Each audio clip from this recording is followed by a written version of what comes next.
आज बच्चों तुम लोगों का एक बहुत ही इंटरेस्टिंग टॉपिक, या कहना चाहिए कि ये हमारा बेस है जो सब्जेक्ट का, इसकी कुछ बातें डिस्कस करते हैं। ठीक, रेडी? तो हेडिंग हमारी क्या है?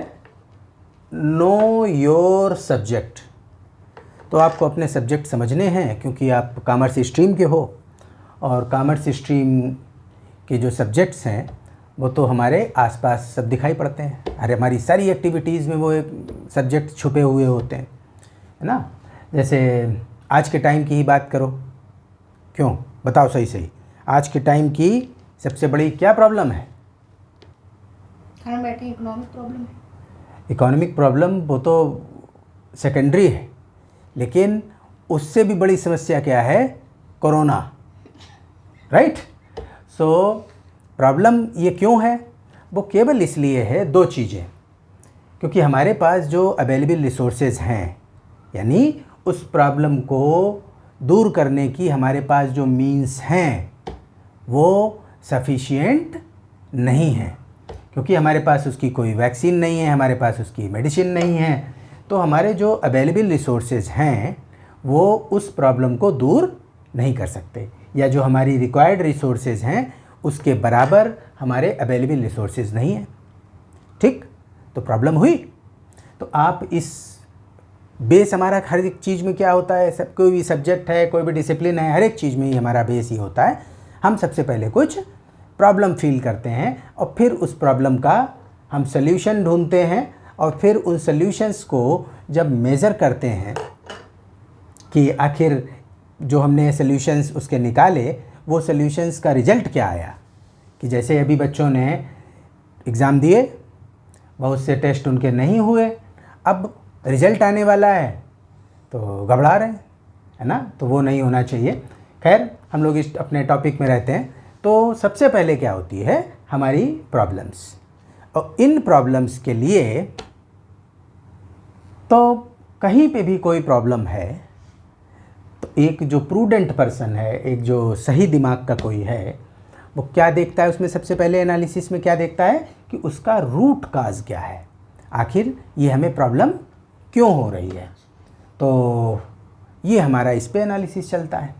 अब जब हम उसका रूट काज ढूंढ लेते हैं, फिर नेक्स्ट स्टेप क्या होता है? नेक्स्ट स्टेप ये होता है कि जब हमें उसका रूट काज पता चल गया कि आखिर ये प्रॉब्लम किस वजह से है, फिर हम उसका सल्यूशन निकालते हैं, और उसके बाद सल्यूशन को जो मेज़र करते हैं वो फिर उसका रिज़ल्ट होता है कि आखिर जो हमने एक्टिविटी की उनका रिज़ल्ट क्या निकला। जैसे अभी बात कर रहे थे कोरोना की, तो रूट काज देखा, और रूट काज का सबसे ज़्यादा स्टडी किसने किया? किसने किया? बाबा रामदेव ने। किसने किया? बाबा रामदेव जी ने।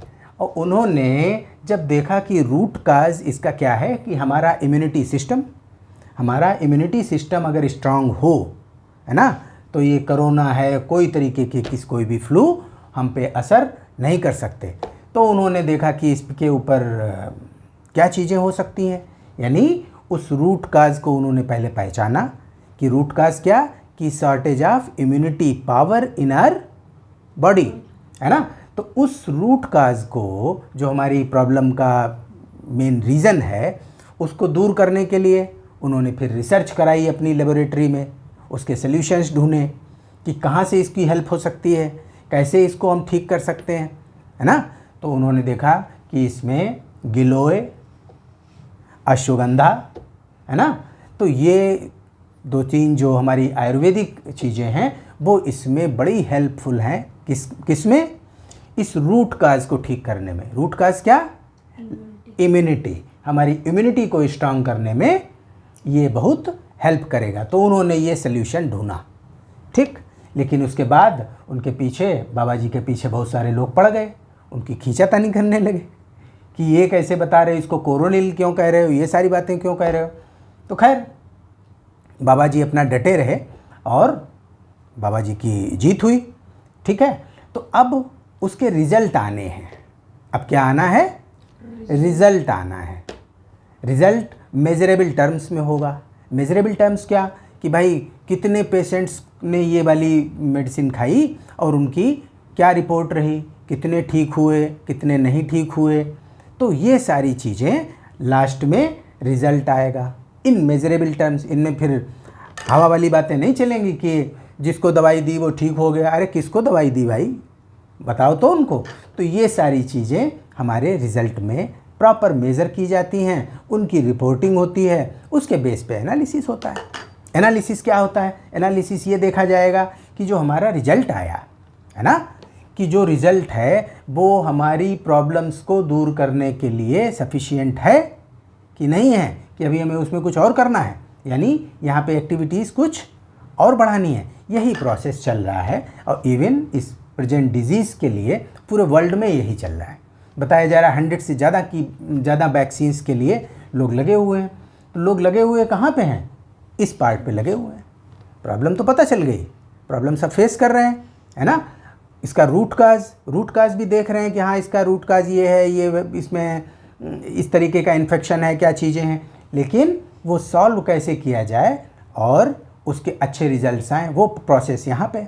और रिज़ल्ट जो कि मेजरेबल टर्म्स में होता है, ये कोई ऐसा केवल क्वालिटी बेस नहीं रहता है। इसका क्वांटिटेटिव डिसीजन आते हैं, बिल्कुल लिखत पढ़त में आते हैं, काउंटेबल होता है। तो वो हमारा मेजरेबल टर्म्स में होता है, उसको बोलते हैं कि हमारा रिजल्ट क्या रहा, है ना, कि ये सब एक्टिविटी जो की गई।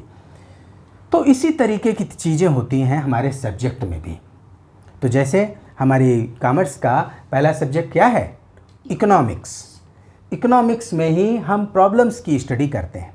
इकोनॉमिक्स में प्रॉब्लम की स्टडी क्या होती है कि आप अनएम्प्लॉयमेंट देख रहे हो, पॉवर्टी देख रहे हो, अंडर डेवलपमेंट देख रहे हो, हेल्थ इश्यूज़, ये सब क्या है हमारी problems. Because what ever employment is desired is not available. हमारे पास उतने रिसोर्सेज नहीं हैं, हम उन सबको जॉब नहीं दे सकते जितने की रिसोर्सेज की हमको रिक्वायरमेंट है। ठीक, तो इसमें फिर रूट काज देखते हैं कि इसका आखिर इतने लोग अनएम्प्लॉयड हैं तो इसका रीज़न क्या है। अब उसके रीज़न में निकल के आता है कि जिस स्किल के लोग चाहिए वो हमारे पास नहीं है। तो आप एनालिसिस किसका करते हो? आप इस बेस पे देखते हो कि पॉवर्टी है ना, एजुकेशन का स्टैंडर्ड है, अंडर डेवलपमेंट है। तो इन सब को जो आपने रूट काज पहले फाइंड आउट किए, अब इन रूट कॉज के सल्यूशन के लिए आप उस तरीके की एक्टिविटी करते हो। बिज़नेस डेवलप किए जाते हैं, और बिज़नेस डेवलप किए जाते हैं तो उसमें देखते हो कि हमारे लिए प्राइमरी सेक्टर अच्छा होगा, कि सेकेंडरी सेक्टर अच्छा होगा, कि टर्सरी सेक्टर अच्छा होगा, है ना। उसको मैनेज कैसे किया जाएगा, हमारे पास जो अवेलेबल मीन्स हैं उनकी हेल्प से हम क्या कर सकते हैं, क्या नहीं कर सकते हैं। तो इन सब की नॉलेज आप जो इकट्ठी करते हो वो किस में पढ़ते हो? Under the subject of business studies, और in ISC it is known as commerce subject.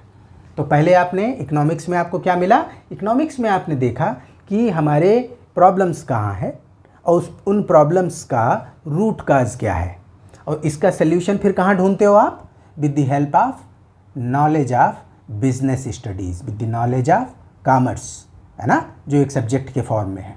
फिर जब उस कॉमर्स की नॉलेज के बेस पे आपके पास जो मीन्स है उन्हीं को तो यूज़ कर पाओगे। अब हमारे पास बहुत से मीन्स नहीं है तो हम सोल ट्रेडर का ही तो बिज़नेस कर सकते हैं, है ना।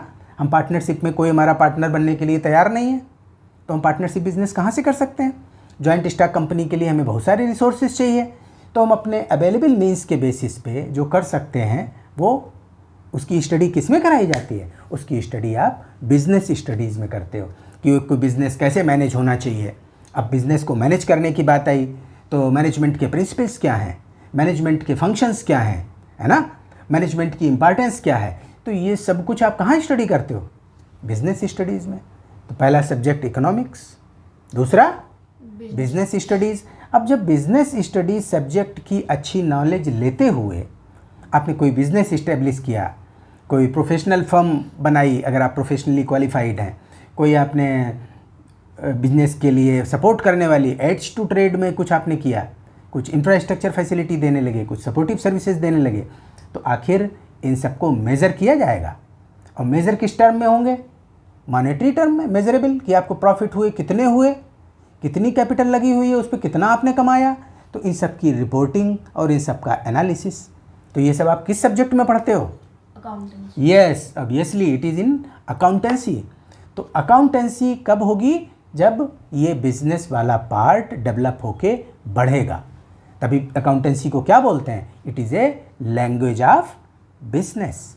अकाउंटेंसी हमारी बिजनेस की लैंग्वेज है। तो पहले बिजनेस तो होना चाहिए, तब तो लैंग्वेज बोलोगे, नहीं लैंग्वेज कहाँ से आ जाएगी? बिजनेस ही नहीं होगा, है ना। तो ये हमारे सब्जेक्ट में जो बच्चों को कन्फ्यूज़न रहते हैं, तो वो अपने इस सब्जेक्ट को बहुत अच्छे से समझ सकते हैं कि हमारा सब्जेक्ट सभी तरफ फैला है। आपको दुनिया में जो कुछ दिखता है वो सब कुछ केवल ये सब्जेक्ट दिखता है, नथिंग एल्स, है ना। और जो बाकी टेक्निकल पर्सन्स हैं, दूसरे सब्जेक्ट के लोग हैं, वो इसी के अंडर में ही काम करते हैं, वो इसके बाहर कुछ नहीं करते हैं। बाबा रामदेव जी ने जो ये रूट काज ढूंढ के रिसर्च एंड डेवलपमेंट कराया इस सब्जेक्ट के अंदर, रिसर्च एंड डेवलपमेंट में बड़े बड़े साइंटिस्ट और इंजीनियर सब लगे हुए थे, तो इसी के अंदर तो आ गए वो सब, तो काम तो यहीं पे कर रहे हैं। तो सब कोई अपना अपना अपनी अपनी नॉलेज का जो कंट्रीब्यूशन देता है वो जनरली इस पार्ट पे देता है। और मेन हमारा क्या रहता है? मेन हमारा ये पार्ट रहता है। तभी इकोनॉमिक्स में आप पढ़ते हो कि रूट काज देखा गया उसका।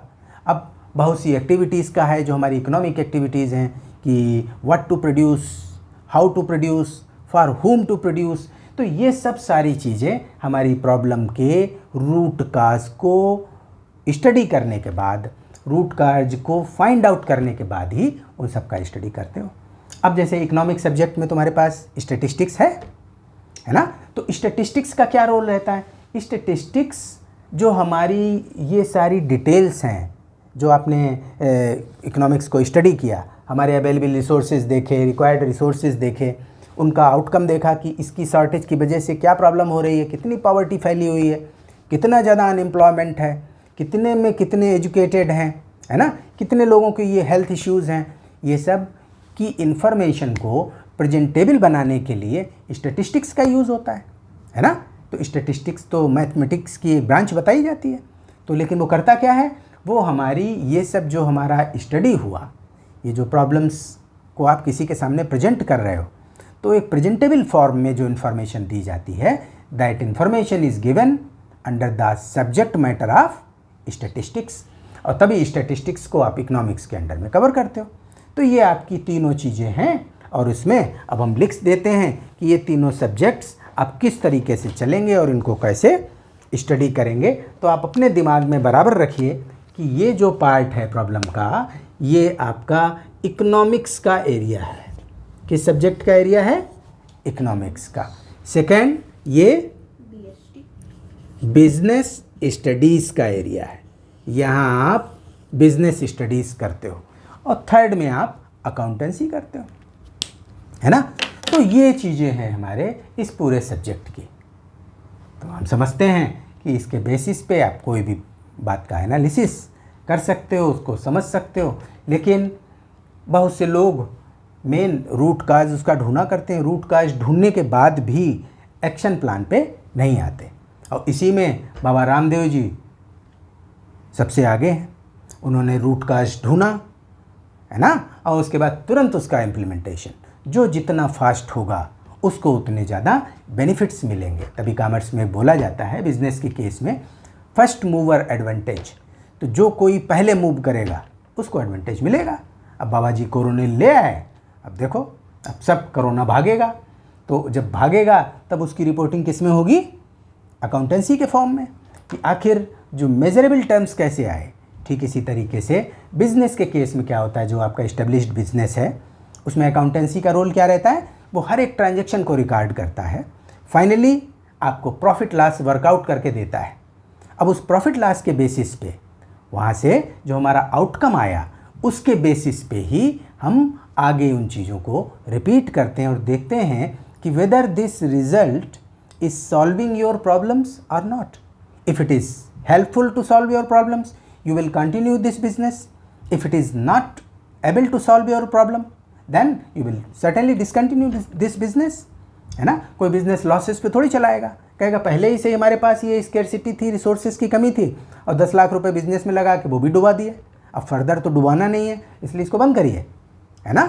सो ये कैसे रन करता है, ये एक आप साइकिल के फॉर्म में भी समझ सकते हो कि first of all a problem arises, this is the area of economics, then you search for the solution with the help of your knowledge of business studies, क्योंकि उसी में तो आप देखते हैं। अब जैसे आज के टाइम में है, सब लोग घर पे बैठे हुए हैं, नहीं निकल सकते, लॉकडाउन, तो जिसको कॉमर्स की नॉलेज है, टेक्नोलॉजी की नॉलेज है, वो देखता है कि अरे इन काम को तो ऑनलाइन कर सकते हैं, इस काम को तो हम ऐसे कर सकते हैं, ठीक है। तो आपको कॉमर्स की नॉलेज की ज़रूरत पड़ी। अब कहा कि भाई आप ऐसे घर बैठे काम कर रहे हैं, पैसे कैसे मिलेंगे? कहले पैसे ऑनलाइन आता है, पेटीएम के बेसिस पे हमारा अकाउंट में सीधे नेट बैंकिंग करेंगे, है ना, मोबाइल बैंकिंग करेंगे। तो ये मोबाइल बैंकिंग, नेट बैंकिंग, ये आपने कैसे, कहाँ जानी, किस सब्जेक्ट के अंडर में जानी? कॉमर्स के अंडर में जानी। बिजनेस स्टडीज़ आपने मन से पढ़ा तब जाना आपने चीज़ें, है ना। तो इसका ये इम्पॉर्टेंस है। और फिर उन चीज़ों की सिंपल जो आप रिपोर्टिंग करते हो, है ना, एक मेजरेबल टर्म में उनको रिकॉर्ड करते हो, that is the subject matter of accountancy. So students, I think you are well aware of your subject, and you must see all the scenario around you that these all functions are under your subject and your coverage. So you can very well visualize the things that what is happening. Clear? तो चलिए, thank you. अब आप इसमें मन लगाइए, अपने subject को और मन से पढ़िए, क्योंकि आप जितनी अच्छी इसकी नॉलेज करते हैं, है ना, ये भी बहुत इंपॉर्टेंट है। जो बड़े बड़े एडवाइज़र्स होते हैं, ये सब चीज़ें होते हैं, ये लोग क्या देखते हैं? ये देखते हैं कि अच्छा इनकी लाला जी की एक्चुअल प्रॉब्लम क्या है इनके बिज़नेस में। कह रहे हैं ये है आपके यहाँ रॉ मटेरियल की दिक्कत आ रही है, इस वजह से आपका ये सब फैक्ट्री बीच बीच में बंद हो जाती। कहना है तो ये, अरे तो कह लें क्यों नहीं रॉ मटेरियल वहाँ से मंगाते हो, ट्रांसपोर्ट की फैसिलिटी है वहाँ पे। कह लें अच्छा, उस स्टेट का तो हमको पता ही नहीं था, वहाँ पे रॉ मटेरियल मिलता है। कह लें उसको आप मंगाइए, है ना। मैनेजमेंट की कोई दिक्कत है तो मैनेजमेंट के आप लोगों ने पढ़े ही हैं कि principles of management, Henry Fayol ने प्रिंसिपल्स दिए, FW टेलर ने प्रिंसिपल्स दिए। तो किस बात के प्रिंसिपल्स दिए? कि यहाँ पे कैसे उस बिज़नेस को मैनेज करें। तो आप लोगों ने तो बिज़नेस स्टडीज़ में ये सब पढ़ रखा है ना। तो ये सारी चीज़ें हमारे लिए बड़ी हेल्पफुल होती हैं, और इन सब्जेक्ट्स की नॉलेज आप जितनी परफेक्ट करोगे उतने ही अच्छे आप एक सोसाइटी के पर्सन बनोगे, उतने ही समझदार बनोगे, और चीज़ों को बहुत अच्छे से एनालाइज कर पाओगे, उनको देख पाओगे। तो चलिए स्टूडेंट्स, थैंक यू।